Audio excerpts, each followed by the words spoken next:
یہ ہے رزق کی، کوئی وظیفہ بتائیں۔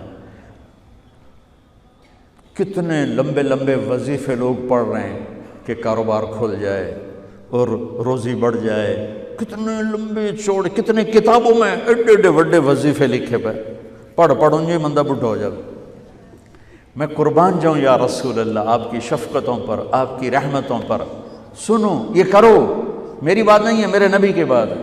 تجربے کی وجہ سے کرو گے تو کچھ نہیں ملے گا، یقین سے کرو گے تو دروازے کھلتے دیکھو۔ کہ یا رسول اللہ ارید ان یوسع علی رزقی، میں چاہتا ہوں میری روزی کھل جائے۔ تو آپ نے کہا ادم علی الطہارہ یوسع علیک رزقک، تو باوضو رہا کر تیرا رزق کھل جائے۔ کوئی زور لگتا ہے وضو؟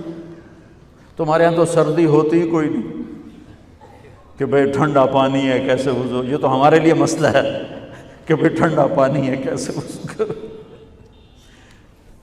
وہ ہمارے گاؤں کا مراسی مجھے مل گیا، میں نے کہا چل نماز پڑھے گی، نہیں جی میاں جی سردی بڑی، نہ لے جاؤں سردی بڑی، مراسیوں کو سردی زیادہ لگتی ہے۔ میں نے کہا نہیں آج تک نماز پڑھا کے چھڑنا ہے۔ میں اس کو لے کے جب وہ ٹوٹی پہ بیٹھا نا، جو ہی ہاتھ پہ پانی، اوہ حالے ہو ٹھنڈا پانی، اوہ حالے ہو ٹھنڈا پانی۔ تمہارے لیے تو یہ مسئلہ بھی نہیں کہ ٹھنڈا پانی۔ میرے نبی کی یہ سارا مجمع لے لو، یہ اوپر مستورات لے لیں، ادم علی الطہارہ یوسع علیک رزقک، میرے نبی نے فرمایا باوضو رہنا شروع کر دے، اللہ تیرا رزق کھول دے گا۔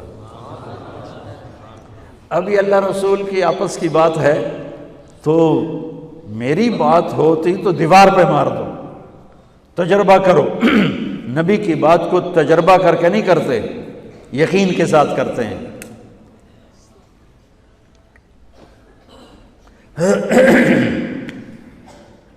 ادم علی الطہارہ یوسع علیک رزقک، باوضو رہا کر۔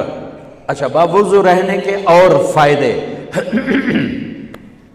اللہ پیار کرتا ہے، شیطان ڈرتا ہے، اور وضو ہوگا تو نماز آپ ہی پڑھی جائے گی، چلو یار وضو ہے 4 فرض ہی پڑھ لو۔